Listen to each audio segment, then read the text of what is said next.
ආයිබෝන් අදත් ඔයගොල්ලෝ සාදරයෙන් පිළිගන්නවා travel with chef YouTube channel එකට.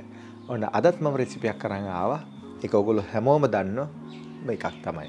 ඒ තමයි කොහොමද මේ සිංහල අච්චාරුවක් හදාගන්නේ කියලා. ඉතින් ඒක ඇත්තටම මේක අවශ්‍ය වෙන්නේ ගොඩාක් අය මම දන්නවා මේක අවුරුදු කාලෙට තමයි තාමත්ම මේක මේ ප්‍රසිද්ධ වෙන්නේ. සාමාන්‍ය ජීවිතෙත් ඔයගොල්ලෝ කනවා. නමුත් මේක විශේෂ අවස්ථාවකදී මේක ගොඩක් වටින දෙයක් තමයි. විශේෂයෙන්ම මගුල් ගේකදී ඊළඟට අවුරුදු කාලවලදී මේක ගොඩාක් මේ කැම මේසෙන් නැතුවම බෑ දෙයක් වගේ තමයි. ඉතින් අපි බලමු මේ කොහොමද මේක හරියටම රසට හදාගන්නේ කියලා. ඉතින් අපි බලමු මේකට මොනවද මේ අවශ්‍ය අමුද්‍රව්‍ය ටික. ඉතින් අපිට මූලික වශයෙන් අපිට අවශ්‍ය වෙන මම එළවලු ටික පෙන්නන්නම්. ඉස්සෙල්ලා මේ තියෙන හීනෙට කපාගත්ත මේ කැරට් තියෙනවා. ඊළඟට මෙතන තියෙන අවමිරිස් ඕගලන්ට මේක පාලලා ගන්න පුළුවන් නැත්නම් දිගට දාන්න පුළුවන් හීනේ ප්‍රමාණය අනුව තමයි බලන්න ඕනේ.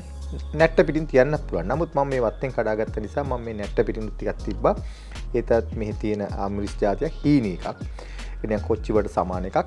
ඒ වගේ මෙතන තියෙන මේ රතු ලූණු එක මේක ටිකක් මෙහි තියෙන ටිකක් ලොකුයි රතු ලූණු එක. ඉතින් ඒකයි මම මේ ලොකුට තියෙන්නේ. නැත්තම් ලංකාවේ අපි දන්නවා ඒ කාලේ හරි පොඩි තියෙන. ඉතින් ඒක නිසා මේක වෙනස ඒකයි. ඔයගොල්ලෝ බලන්න මේ මොකද මේ ලොකු ලූණු කියලා. ඉතින් ඒකයි. ඊළඟට මෙතන තියෙන ගස්ලබ්බු. ගස්ලබ්බුත් මම හීනියට කපා ගත්තා. ඔයගොල්ලන්ට ග්‍රේඩ් කරගන්න පුළුවන්. ඒකල මම ලුණුයි කහයි පොඩ්ඩක් දාලා තියලා මම මේක මිරිකල ගත්තේ. දැන් මේකේ තෙතමන ගතිය අඩුයි ඇත්තටම. ඉතින් ඒක මිරිකල ගත්තේ. ඊළඟට අපිට අවශ්‍ය වෙන ලුණු ස්වල්පයක්. ඊළඟට අබ මට අවශ්‍ය වෙන ප්‍රධාන වශයෙන් මේකට.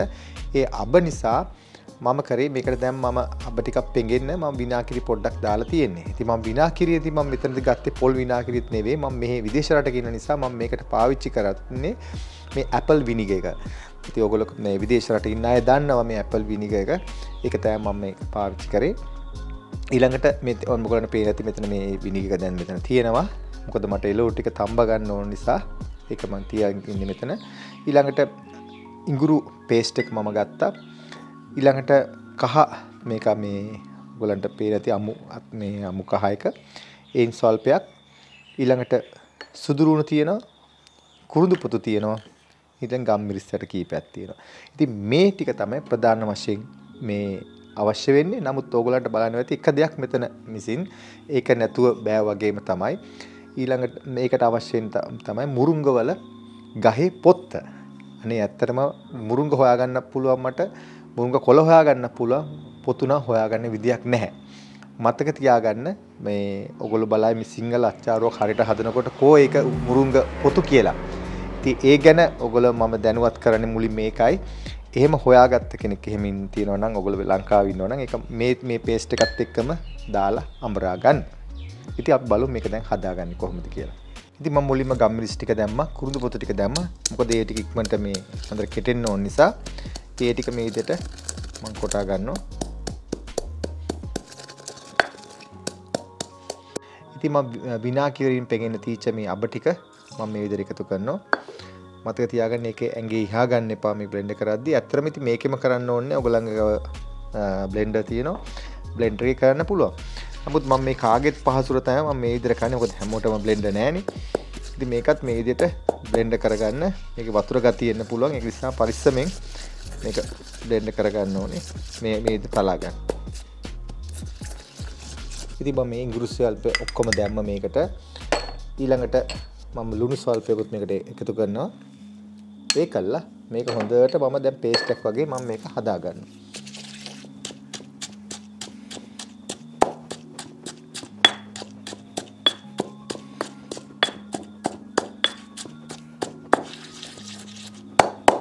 ඉතින් මේ තමයි මම දැන් හදාගත්තේ පේස්ට් එක. ඉතින් මේක දැන් මට ඊළඟට අවශ්‍ය වෙනවා. අපි මම විනාගිරි වලින් එළවලු ටික මම තඹ ගන්න හදන්නේ. ඉතින් මම මුලින්ම කැරට් ටික දානවා. මේක දැන් විනාගිරි යාන්තම් රස් වෙනවා. මේක උතුරන්නවත් මේක නටන්න කරන්න අවශ්‍ය නැහැ. මේ විදිහට දැම්මා. ඇත්තටම මේ කරන්නේ ඔයගලන්ට මේ විනාගිරිය මේක තඹා ගන්නේ මේක කල් තියාගන්න පුළුවන් වන පහසු වෙන්න තමයි. ඊට පස්සේ මේකට කිසිම වතුර පොඩ්ඩක්වත් මේකට එකතු කරන්න එපා. මේ ඒක ගැන හොඳට කල්පනාවෙන් ඉන්න. ඉතින් මේ වගේ තප්පර කීපයක් දැම්මා. ඊට පස්සේ මේ ටික ඔක්කොම මේ වගේ හැන්දෙන් ගන්න පුළුවන් ලේසි අපිට අයින් කරන්න පුළුවන් නිසා වතුර ගතියක් තෙන්නේ නැති නිසා මොකද වතුර කියන්නේ මේ විනික ගතිය එන්නේ නැති නිසා කළා මේ විදිහට දාගන්න.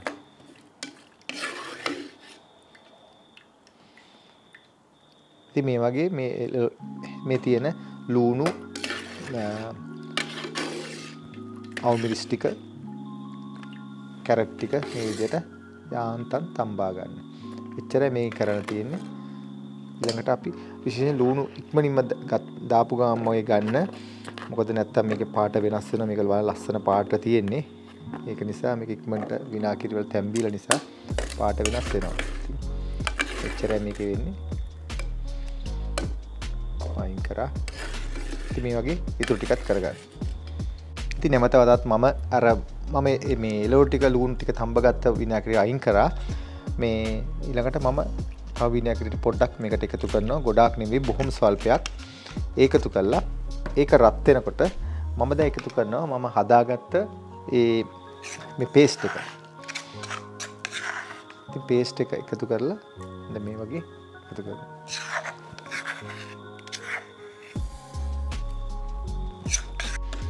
ඉතින් මේ වගේ පේස්ට් එක පොඩ්ඩක් මේ ආකාරයෙන් ගින්දරේ මේ ලිපි උඩ රත් වෙන්න ඕන. ඒ කරලා මේකට මම තව පොඩ්ඩක් විනිගර් ටිකක් එකතු කරනවා. මේකද මේකේ පොඩ්ඩක් මේ වතුර ගතිය ආන්තම් තියෙන්න ඕන. ඒ කරලා මේ පේස්ට් එක පොඩ්ඩක් මම දැන් කුක් කරගන්නවා. ඒ කුක් කරගෙන ඉවරලා ඊට පස්සේ ලිප ඕෆ් කරනවා. ඕෆ් කළා මේ රස්නේ පොඩ්ඩක් අඩු වුණාම තමයි අපි මේ අර කලින් තඹාගත්ත එළවලු ටික එකතු කරන්නේ. ඉතින් මේ වෙලාවේ හරිය සුවඳක් එනවා. ඉතින් මතක තියාගන්න මේකට ලුණු මේ මතක ඇති එකතු කරන්න මම ලුණු කලින් පේස්ට් එකත් එකතු කරා. සමහර විට ඒකට මදි ඇති. ඒක නිසා තා පොඩ්ඩක් බලලා එකතු කරන්න. ඒක ඔයගොල්ලෝ බලාගෙන ඒක කරන්න. ඉතින් ඔයගොල්ලන්ට පේනවා ඇති. දැන් මේක හොඳට මේ රත් වුණා. දැන් මම මේක ලිපණු වල තියෙන්නේ. මම පොඩ්ඩක් වෙලා මේක නිවෙන්න අරනවා. නිවෙන්න අරලා මම මේ සියල්ලම එකට එකතු කරනවා. එකතු කරලා මම ඔයගොල්ලන්ට පෙන්නන්න කොහොමද මේ අච්චාරුව ආවේ කියලා. ඉතින් මම මේ දැන් මේ විදිහට ඔක්කොම එකතු කරගත්තා. මෙයාගේ හොඳට කවලම් කරනවා. ඉතින් මේ විදිහට බලන්න හරීම මේ පාටයි ඒ වගේම හරීම සුවඳයි. මේක හොඳට මෙතන දැන් මේ වගේ හොඳට කලවම් කරගන්න ඕනේ. ඒ කවලම් කරන තරමට තමයි මේකේ හොඳට එකට රස එන්නේ. නැත්තම් තැන් වල රස වෙනස් වෙනවනේ. ඉතින් මේ පියුම් කලාවේ ගොඩාක් දේවල් තියෙනවා. අතින් කරන්න ඕන දේවල් සහ හිතලා කරන්න ඕන දේවල්. නැත්නම් පොතේ තිබුණ විදියටම අමාරුයි. ඒක පළපුරුද්දත් එක්ක එන්නේ. ඉතින් මේ වගේ හොඳට කවලම් කරා මේ විදියට මෙච්චර තමයි. මේ පේනවනේ හොඳට ඔයගොල්ලන්ට හොඳ පෙනුමට මේක තියෙනවා. ඇත්තටම මටත් කෙලවුණනවා මේක මේ දැක්කන් පස්සේ සුවඳත් එක්ක. මේක හොඳට වහලා කරලා පැත්තට කරලා තියන්න පුළුවන්. හැබැයි මතක තියාගන්න ඕන දෙයක් තමයි මේක මේ හැදුව ගමන්ම රස නැහැ. ටිකක් දවසක් ගත කරනකොට තමයි මේකේ හොඳට රස එන්නේ. සුවඳේ ඔක්කොම මේක ඒ තියෙන රසය සාරය ඔක්කොම උරා ගත්තාම තමයි හැම එකම රසය තියෙන්නේ. ඔයගොල්ලන්ට පේන ඇති නේද? හොඳ පෙනුමක් තියෙන නිසා ඒකයි.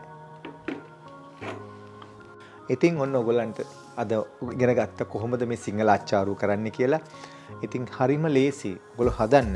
ගොඩක් අය පුරුදු වෙලා තියෙන්නේ කඩෙන් බෝතලයක් ගෑනලා හදාගෙන මේ කන්න. ඉතින් මම දන්නවා ඔයගොල්ලෝ මේ කාර්ය බහුල නිසා. නමුත් මේ වගේ දවසක් හරි මේවා හදලා බලන්න. මේ එතකොට ඔයගොල්ලන්ට ලොකු අත්දැකීමක් එනවා. ඒ අතරේ මොන හරි යම් කිසි ගැටලුවක් තියෙනවා නම් සුපුරුදු පරිදි අපේ travel with chef Facebook page එකට හෝ අපේ YouTube channel එකට කමෙන්ට් එකක් දාන්න මම ඒකට උත්තර දෙන්නම්. ඉතින් මම හිතනවා ඔයගොල්ලෝ යමක් අද ඉගෙන ගන්න ඇති කියලා මේ වීඩියෝ එකෙන්. නැවතත් ඊළඟ වීඩියෝ එකකින් හම්බෙනතුරු ගිහින් එන්නම්. සුබ දවසක්. ආයිබෝවන්.